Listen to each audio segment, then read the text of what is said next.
Hello, cherished viewer. If you watched one or both of the previous Mysterious Music episodes, welcome back. For those of you joining for the first time, welcome aboard. Watching the previous two episodes isn't necessary, but it might pique your interest if you found your way here. So if you haven't already, please like, subscribe, ring the bell, become a patron at my Patreon, check out my 4 books, all sold at Amazon.com, and visit my website, www.cwschultz.com, where you can get to know a little more about me, read excerpts from my unreleased material, including my upcoming 5th novel, Whispering of the Autumn Leaves, and submit a mysterious song you'd like to see covered in this series, and hopefully someone can identify it. When I originally made the first 2 episodes, I wasn't quite sure if I'd continue making more videos covering mysterious music, but with everyone's kind words, constructive feedback, and an eagerness to give talented bands and musicians the credit they deserve, I was motivated to continue making content on this subject. Aside from those few pesky trolls, I was inspired by how everyone came together, not just to search, but also to share and talk about music, which, at the end of the day, is really what this is all about. One of the reasons I was unsure about making more videos on this subject was because I couldn't quite gauge how much more material I'd actually have to make a series out of it. But in the last 4 months, there have been new mysteries popping up and others getting solved. Of note, there were 2 mysterious songs that were covered in my previous video that have since been identified.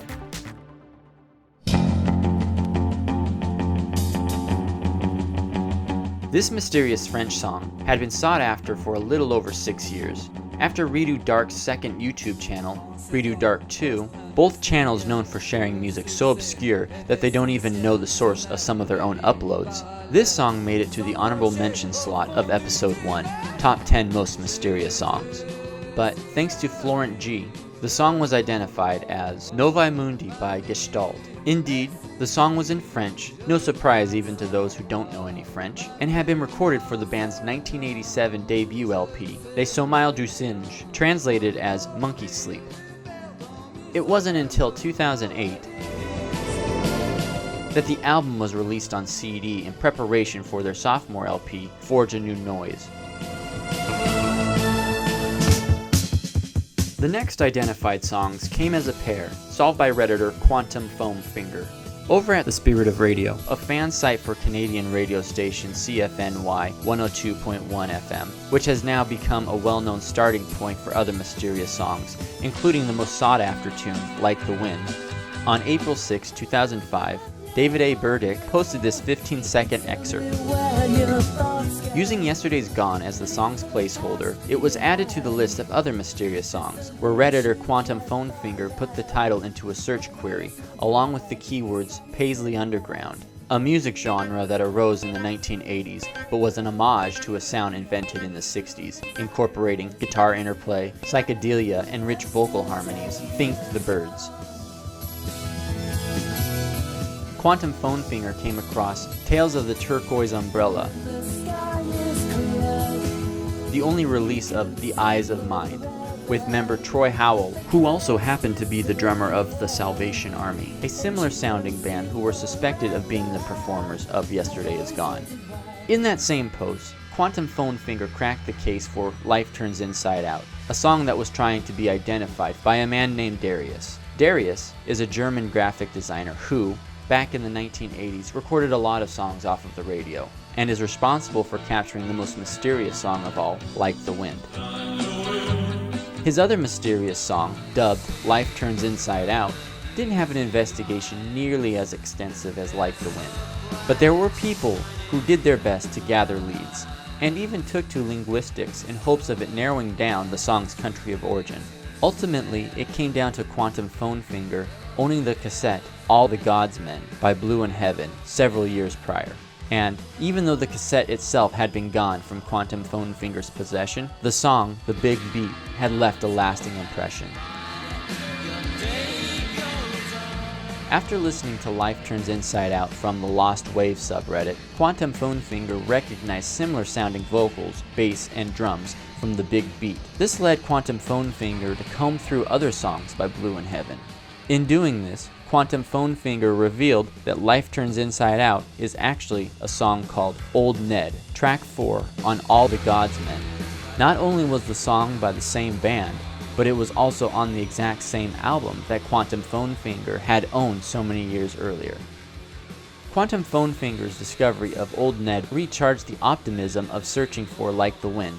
Not only was Life Turns Inside Out and Like the Wind somewhat companion mysterious songs because of Darius recording both of them off of the radio, newfound hope also came of Life Turns Inside Out being Old Ned because the song had an unpredictable title, and Blue in Heaven was an Irish rock band, while many were theorizing during the search that the singer, now revealed to be Shane O'Neill, sounded Russian.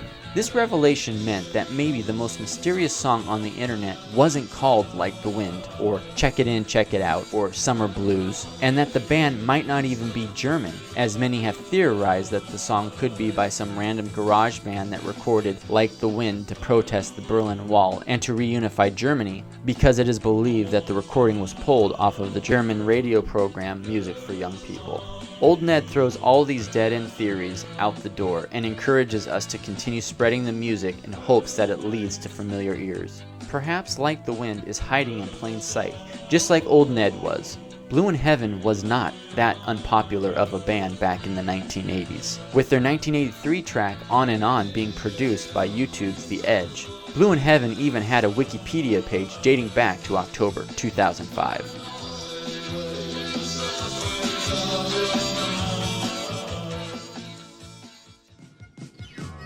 Urusei Yatsura is an anime TV series from the 1980s that had an uncredited theme song for its Italian broadcast. This song came in at the number 9 slot of Episode 1's Top 10 Most Mysterious Songs. Despite there being a growing interest in identifying the musicians involved in the theme song's recording, it wasn't until May 2018 that a very promising lead was written, Giornale Pop, in which the article suggested two notable composers and television producers, Haim Saban and Shuki Levy, who worked together on Mighty Morphin Power Rangers, were logical connections to Urusei Yatsura. On January 19, 2020, this theme song was brought up by Franco Amoroso in Fumettoso, a Facebook group focusing on Italian cartoons and comics. Fellow member Wally Rainbow suggested it might be Noam Canio, a musician who sounded a lot like the person in the theme song. Not only was Canio notable for selling 8 million records and composing theme songs, he was also a collaborator with Saban and Levy, and even has Mighty Morphin Power Ranger credits in his compositions. Wally Rainbow had mentioned to Franco Amoroso that he had already attempted to contact Canio back in 2018, with no reply. Franco Amoroso decided to poke Canio again to see if they could get any confirmation, and on January 24, 2020, Canio followed up. Hello Franco, thank you for your kind message. I remember singing this song and I hear my voice clearly in it, but I'm not singing alone. It's more like a duet. Unfortunately, I don't recall at all the name of the singer. It was so many years ago in Los Angeles. If the name comes back to me, I'll write you again. Thank you. On February 19, 2020, Justin Wang posted a video covering the 40-year search of Urusei Yatsura's Italian theme. As Wang noted, the mystery is only partially solved. Canio stated he was doing a duet with a singer he doesn't remember. Also, if you listen to the minute-and-a-half theme song, an abrupt fade-out is quite apparent, indicating the unabridged version of the song has never been released. Perhaps Canio might recall who he sang with, and maybe that person has the full recording. Feel free to join the Facebook group El Mistero della Sigla dell'Amo to get involved in the search.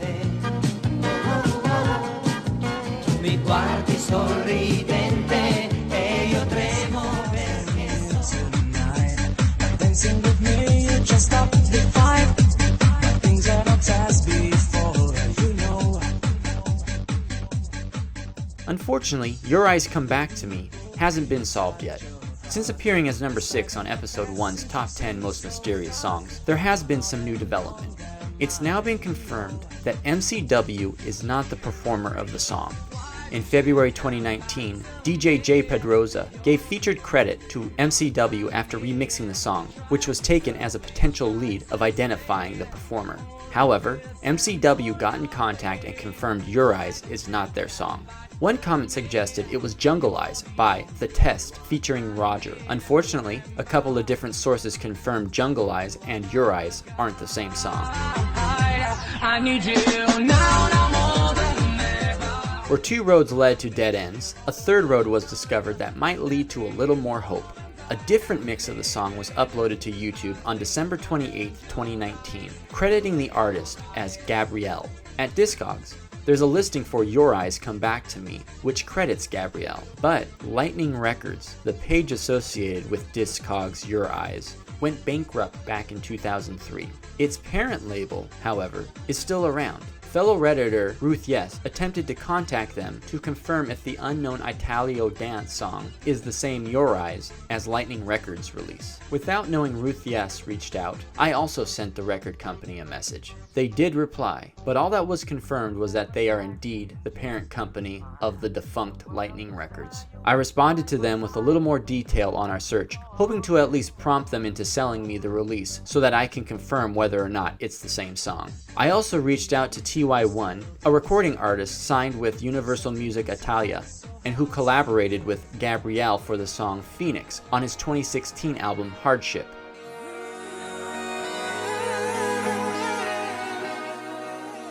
But he has yet to get back to me. In combing through all of these leads, I can confirm that I've eliminated people who have come up in a Google search under Gabrielle. So unless you know for certain which Gabrielle is responsible for the Lightning Records release of Your Eyes Come Back to Me, please avoid reaching out to TY1, Bonsai or Lightning Records, or all the other good folks who go by the name Gabrielle, as they've already been contacted. On that note, I've also been following up on a lead that the song might be by Falatino DJ, who is responsible for an upload called Mystic Moment Radio Rise, with a very interesting description that's translated as aired on the rare web disc created in 2001 by myself, uploaded in RAW format to defend the artist's privacy. While I haven't gotten anything conclusive out of my research on this, the video's description raises the question, does the musician want to be found? Do they wish to be anonymous? And is our search to give them credit a gesture they never asked for? As eager as we are to figure out a song, and as enticed as we are about a mystery, it's important to always consider someone's privacy. Quite frankly, I personally feel I've obtained some promising leads that I'm choosing not to go into in this video to avoid overstepping boundaries. Unless a new potential musician surfaces as a possibility for Your Eyes, I think this is one song that we'll have to let the mystery be.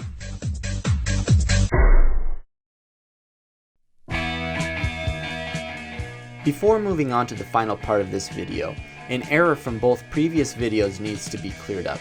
When covering Strangers by Sinking Ships, I had accidentally given credit to the hardcore Seattle-based band, who are no longer playing music, but have hopefully kept that great sense of humor. Whereas, the former Mysterious song was actually performed by an English band of the same name. Sorry for the confusion, but hopefully this encourages some folks to listen to both bands. It's good publicity. After all, who wasn't at least a little bit curious when they learned Nirvana was a British band formed in 1965? Something I never quite understood, something that seems so strange. Because I continue to plug the sharing of music, I thought I'd dedicate the final third of this episode to covering one new Mysterious song and one identified song.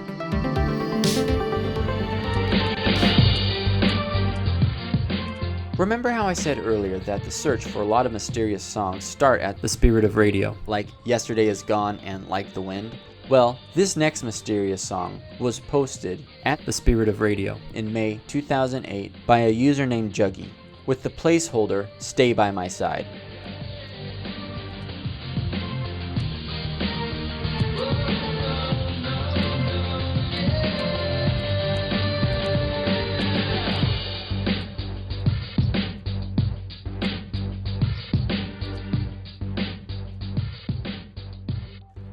Hopefully someone recognizes it.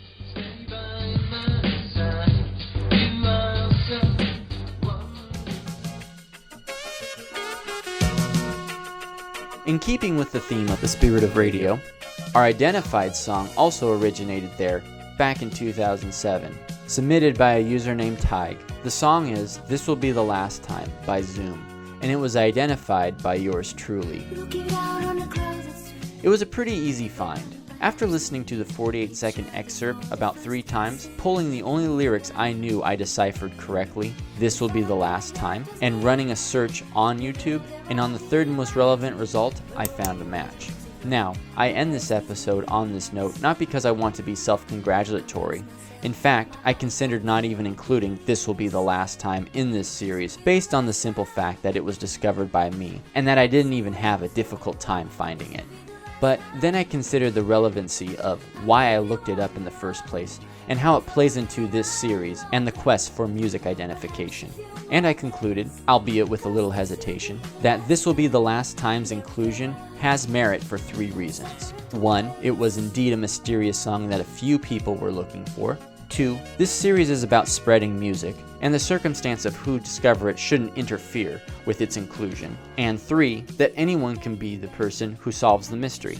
Personally, I think This Will Be the Last Time is a great song, but I didn't discover it until 12 years after its post on The Spirit of Radio, and 34 years since its recording.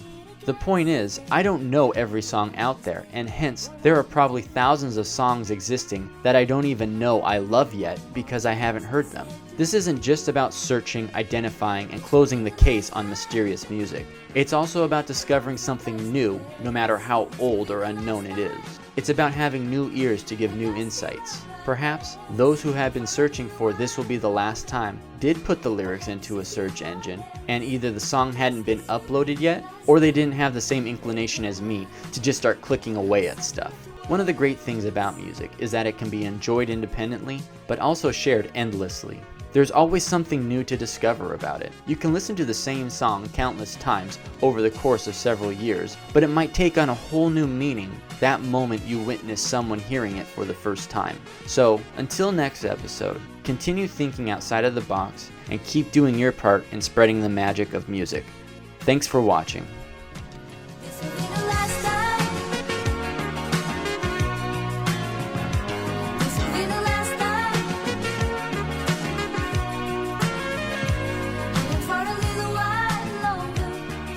Perhaps if you